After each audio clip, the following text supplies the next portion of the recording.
Alléluia, les mamans, les dames de Dieu, les femmes de Dieu, les femmes de foi, les femmes qui ont annoncé la résurrection de notre Sauveur. Comment ça va? J'espère que ça va bien. C'est vrai que nous sommes chacune dans nos maisons, mais la grâce et la paix de Dieu est avec nous. Alors, mes chères mamans, je vous souhaite la bienvenue à la Ligue du foyer. Et je sais que nous sommes ensemble en esprit et Dieu est content. Et pour aujourd'hui, nous allons avoir une éducation sur la violence familiale et une méditation qui se trouve dans 1 Timothée chapitre 2, le verset 8. Il parle aussi de la vie de prière, surtout en ce qui concerne les hommes. Nous allons chanter ce cantique. Avant de chanter ce cantique, j'aimerais vraiment vous dire que vous me manquez énormément les mamans. Et nous savons que le Seigneur va nous donner ce temps. Ce temps viendra où nous allons encore nous réunir dans l'adoration, dans le service, dans l'éducation, dans l'amitié. Et le Seigneur est bon. Alors, bonjour aux dames du groupe dames. Bonjour au tambonnier senior. Bonjour aux ligueuses juniors. Et bonjour aux ligueuses seniors. Et à toutes les dames du poste. À toutes les dames de l'armée du salut. Et à tous nos amis qui vont aussi nous suivre d'une manière ou d'une autre. Et nous savons que le Seigneur est avec nous. Le Seigneur ne va pas nous abandonner. Alors, mes chères mamans, nous allons chanter « Quelle assurance d'être sauvée ». Quelle assurance, je suis sauvée. Quel avant-goût du ciel m'est donné. Né de l'esprit, baptise de feu. Créé de nouveau, je vis pour Dieu.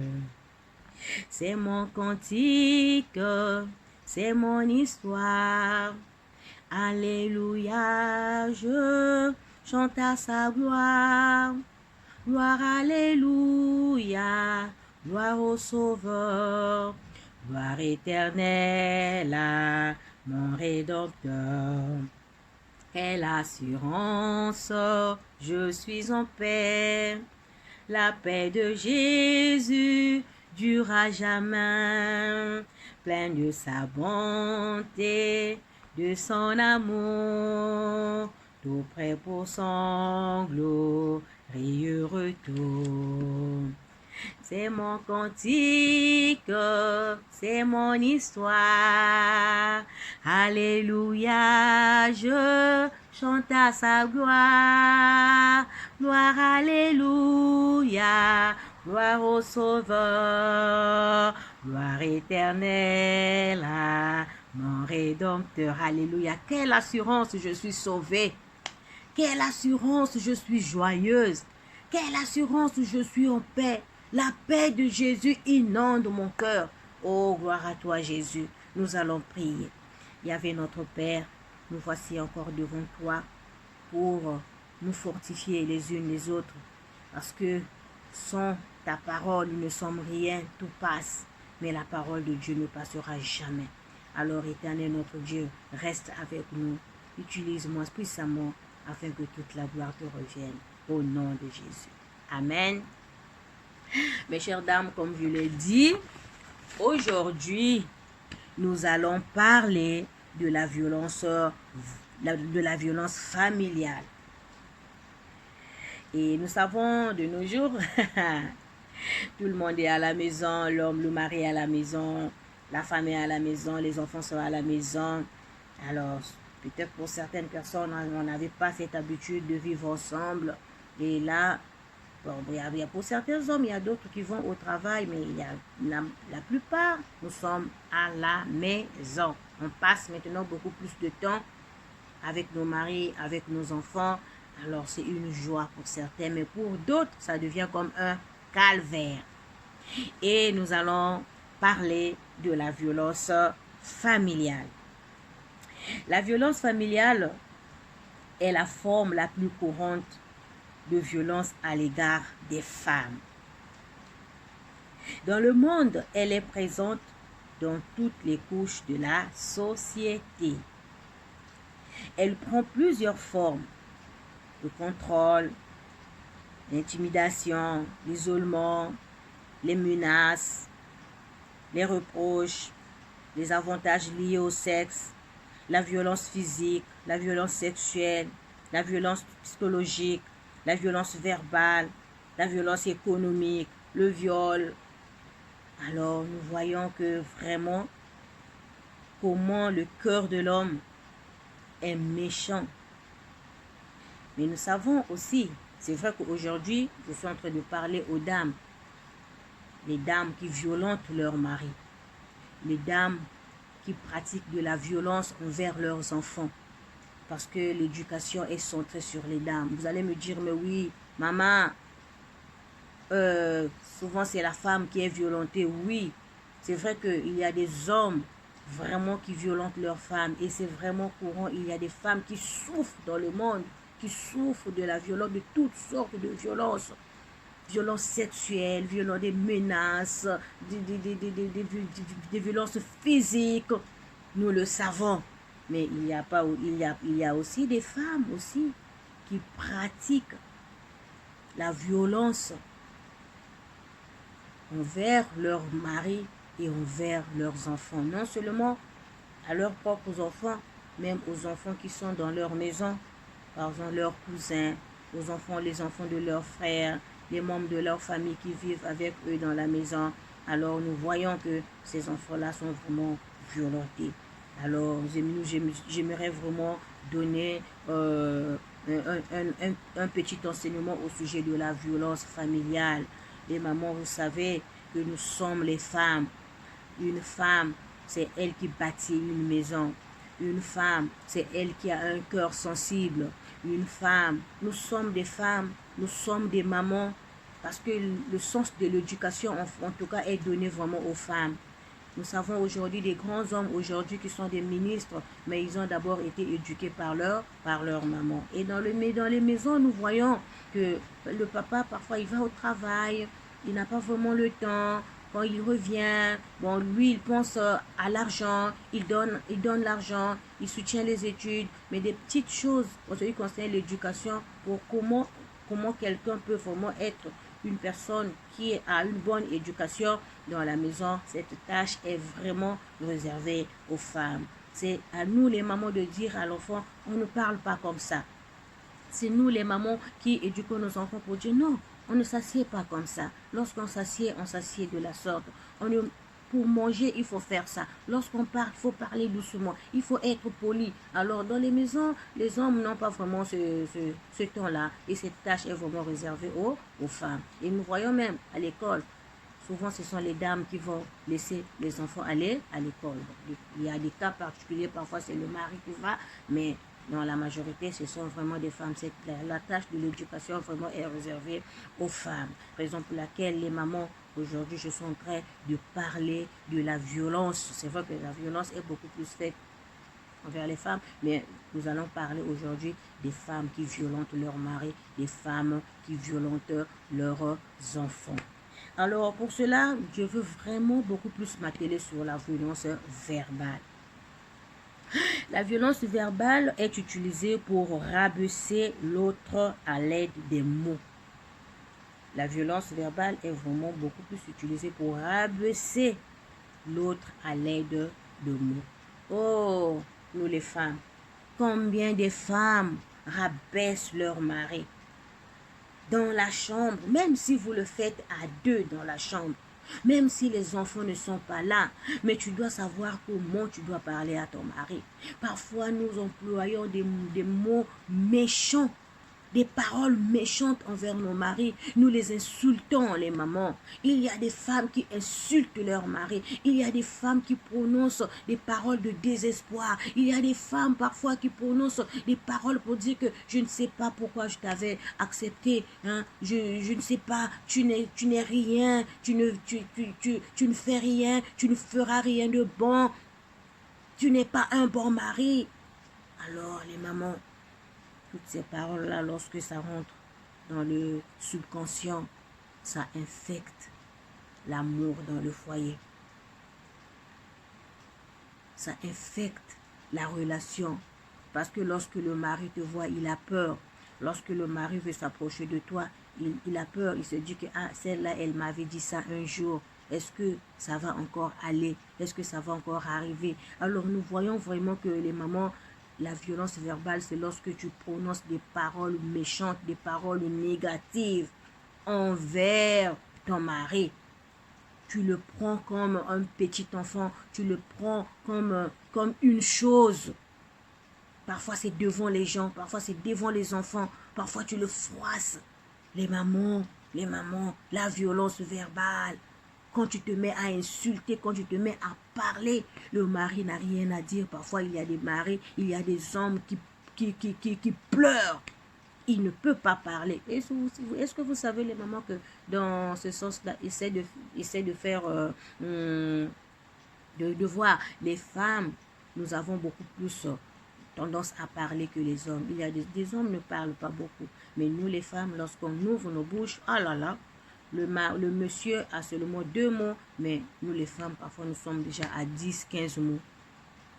Et en ce moment-là, le monsieur se tue. Et raison pour laquelle, lorsque nous balançons des paroles méchantes envers nos maris, et lorsqu'ils ne supportent pas, ils ont tendance de venir nous prendre pour nous tabasser.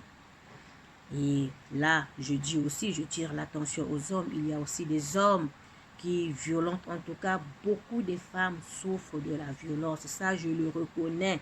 Beaucoup de femmes souffrent de la violence verbale, le fait de rabaisser quelqu'un, lui dire des choses méchantes, lui dire des paroles méchantes. La personne, parfois, ne peut rien faire. Et en ce moment-là, lorsque ça infecte le subconscient, la personne se dit que je suis rien. Et c'est la même chose aussi avec les enfants. Les mamans, nous devons faire attention lorsque nous élevons nos enfants. Nous devons prononcer des paroles de bénédiction. Nous devons prononcer des paroles de succès. Nous devons pas prononcer des paroles positives.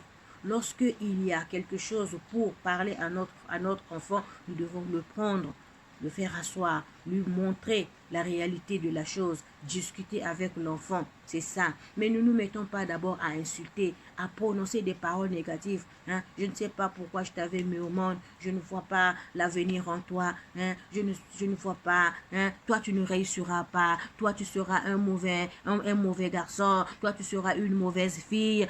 Non, les mamans, nous devons prononcer des paroles de bénédiction parce que la parole a une puissance pour neutraliser. Une seule parole peut neutraliser la vie de quelqu'un. Alors ça, c'est au sujet de la violence verbale. Des paroles méchantes pour rabaisser quelqu'un. La personne se sent diminuée. La personne se trouve que vraiment, elle n'a pas d'importance devant tout le monde. Et raison pour laquelle même dans des écoles, lorsque vous voyez, il y a des enfants qui sont tristes, ils ne peuvent pas parler. Parfois, devant une discussion avec les amis, il va se dire que qu'est-ce que je dois dire? Je suis rien. Je vaux rien. Parce qu'à la maison, on lui dit qu'il ne vaut rien. Tu as demandé à l'enfant de balayer la maison, il n'a pas bien fait. Hé hé! On lui dit, lui, regarde comment on fait. Viens, on va travailler ensemble.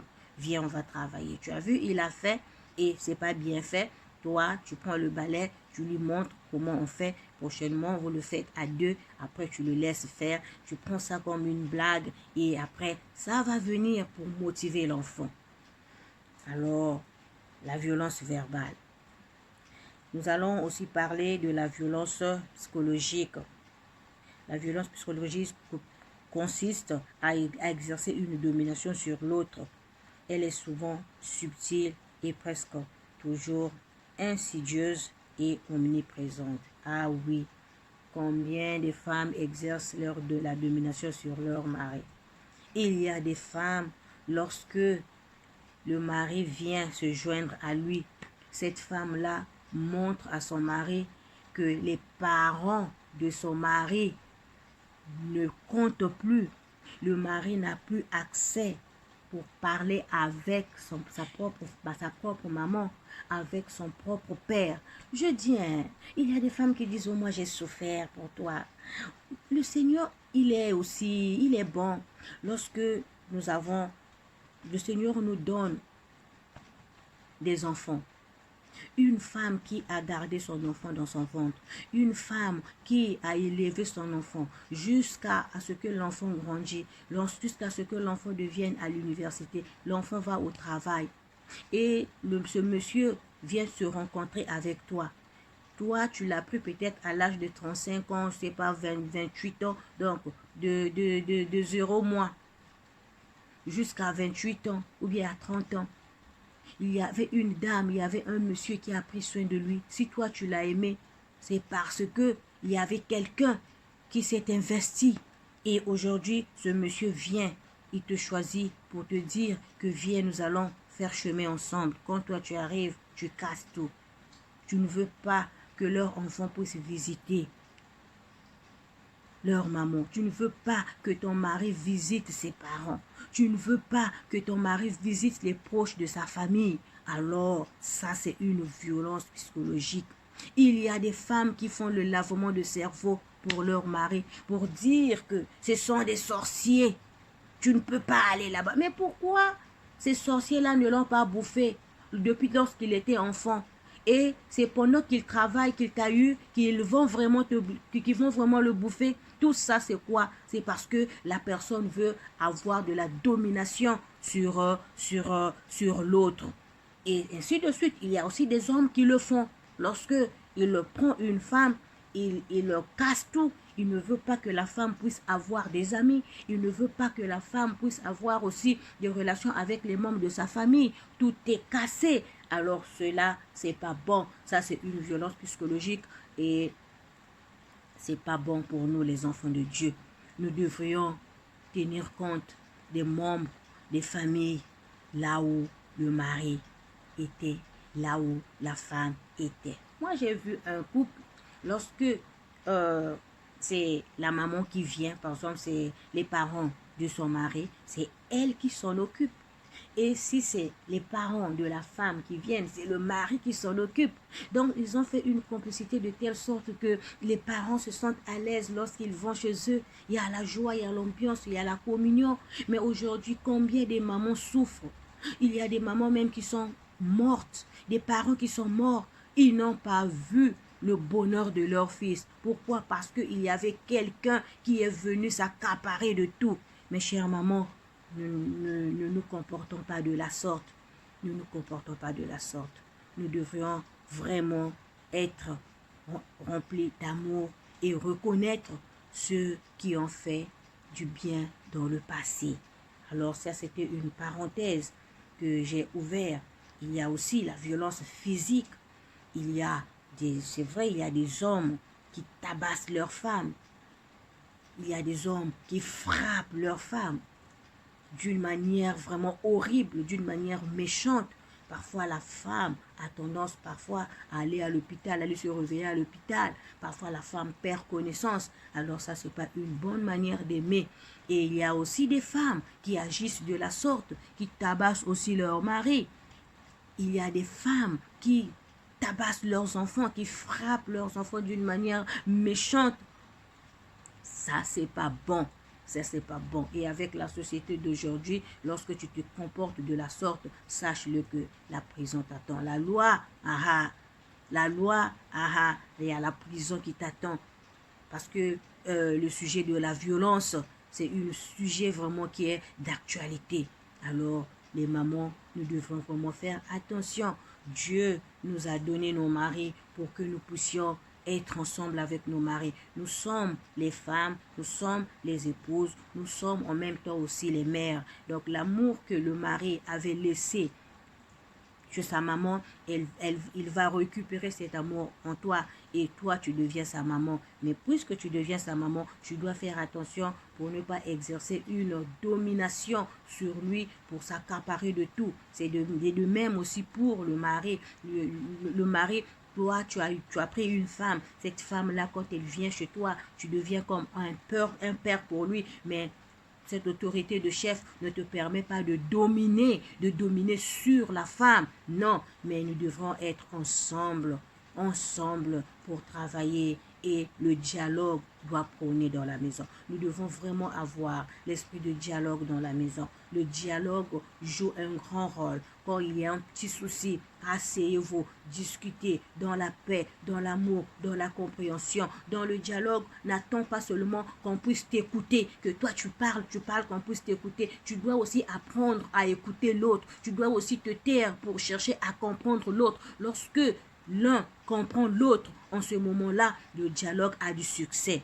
Dans la maison, vous devez avoir l'esprit d'amour. L'esprit d'amour, n'oubliez pas le premier amour. Que cet esprit d'amour doit régner dans votre maison, les mamans. Cultivez l'amour, recherchez l'amour. Ne laissez pas que l'amour puisse se refroidir. Vous devez toujours régner dans cet esprit d'amour.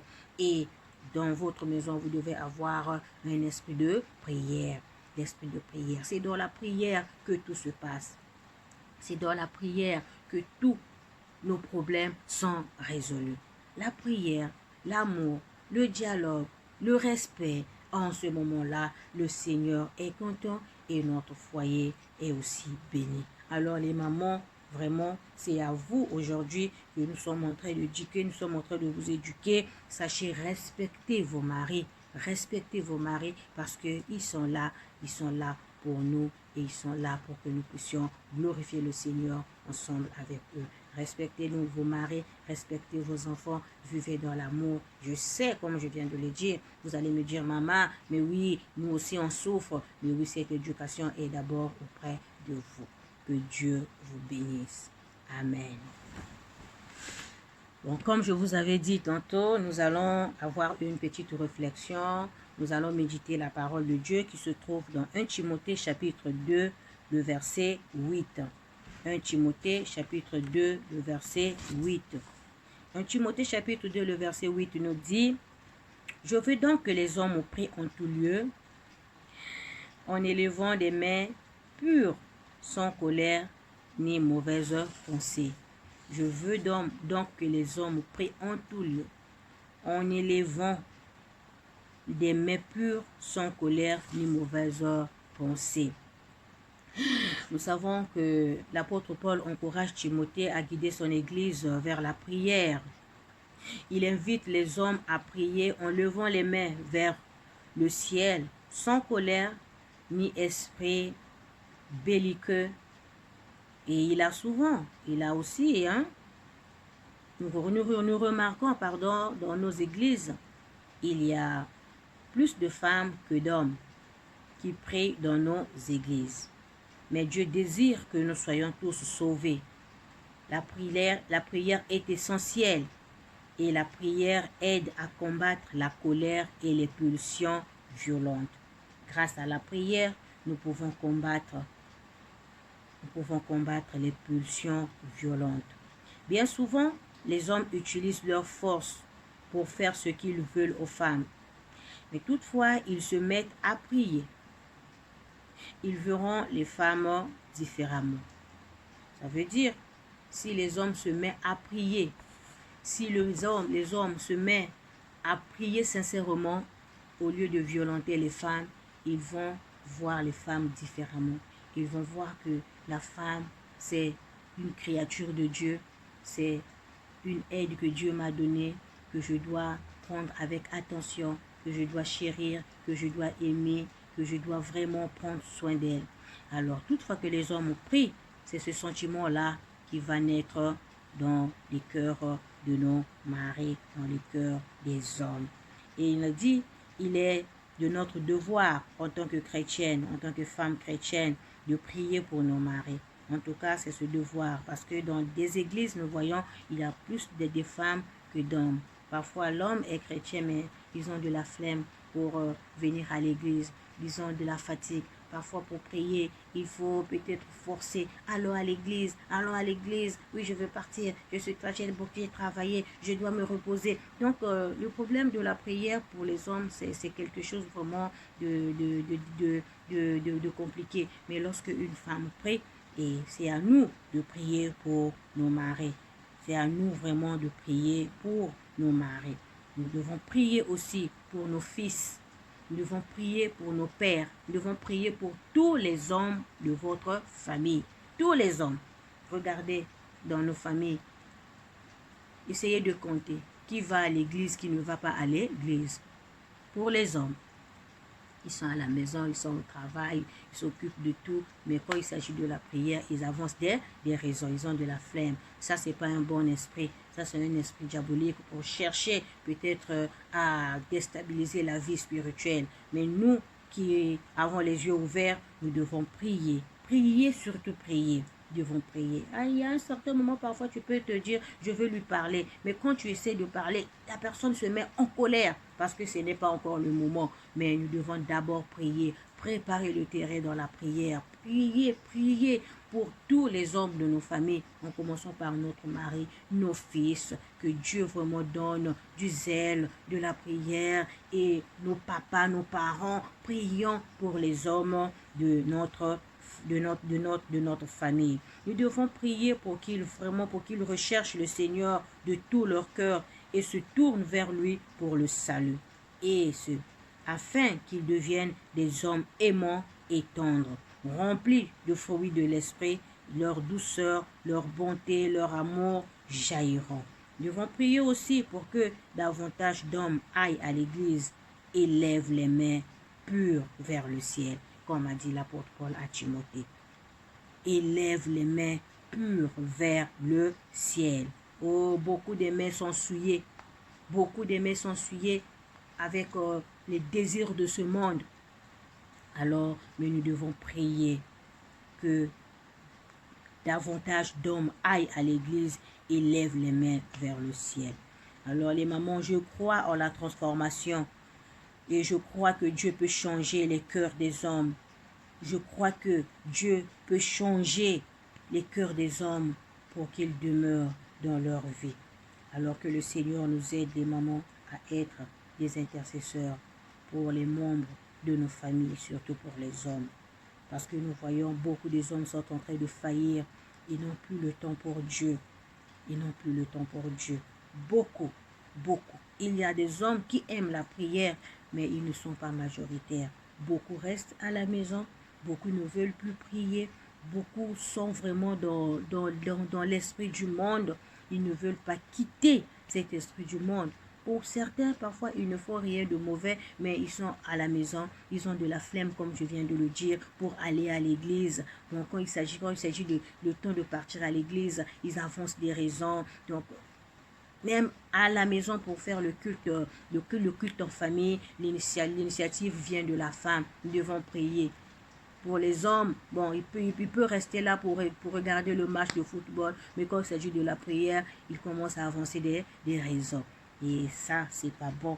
Nous devons ouvrir les yeux. Et comment nous devons ouvrir les yeux? C'est pas exercer une domination sur nos maris, mais la première des choses, c'est de prier pour que, afin que Dieu leur donne cette compréhension, que Dieu ouvre leur cœur, que Dieu ouvre leur intelligence, que Dieu ouvre leurs yeux pour regarder quelle est la gloire, quel est vraiment le privilège que le Seigneur nous a donné. Alors, mes chères mamans, que Dieu vous bénisse. Et nous savons que nous sommes des femmes de prière. Dans la Bible, beaucoup de femmes qui sont venues voir Jésus pour la situation de leur maison, les enfants malades, et Dieu les avait écoutés. Nous aussi, le Seigneur va nous écouter parce qu'il veut que nous puissions prier pour les membres de nos familles. Prions le Seigneur. Éternel notre Dieu, nous te prions pour tous les hommes de nos familles qui n'ont pas de relation avec toi. Nos hommes qui restent à la maison. Parfois, ils encouragent leurs femmes à aller à l'église. Ils encouragent les enfants à partir à l'église, mais eux-mêmes restent à la maison. Les hommes qui auparavant étaient chauds pour aller à l'église, mais maintenant, ils n'ont plus ce zèle. Ils se sont refroidis. Les hommes qui n'ont aucune relation avec toi.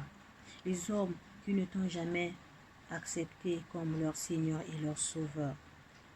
Tant de femmes souffrent, Éternel notre Dieu. parce que leur mari ne les accompagne pas à l'église, parce que leurs maris, ils sont dans le monde. Mais je te prie, Seigneur, nous te prions, Papa, aie pitié. Fais que nos hommes, Seigneur, puissent te connaître. Ouvre leur cœur. Donne-leur de la compréhension, Seigneur. Qu'ils voient, Éternel notre Dieu, la richesse qui se trouve dans les vies des personnes qui ont une relation parfaite avec toi. Et Seigneur, ta parole nous dit, lorsque le chef de la famille a une bonne relation avec toi, la maison est bénie, sa femme est bénie, ses enfants sont bénis. Seigneur, ce soir nous venons à toi. Nous mettons nos maris entre tes mains. Seigneur, il y a certains maris qui ont oublié leur objectif. Ils sont dehors, Seigneur, pour les plaisirs de ce monde. Ils sont avec d'autres femmes. Ils ont abandonné leurs femmes. Il n'y a plus de dialogue. Il n'y a plus rien. Mais Seigneur, nous te demandons de parler dans le cœur de ces hommes afin qu'ils reviennent à la maison. Nous te prions aussi, Éternel notre Dieu, pour les femmes qui ont un esprit de colère. Ces femmes qui ne contrôlent pas leurs pulsions.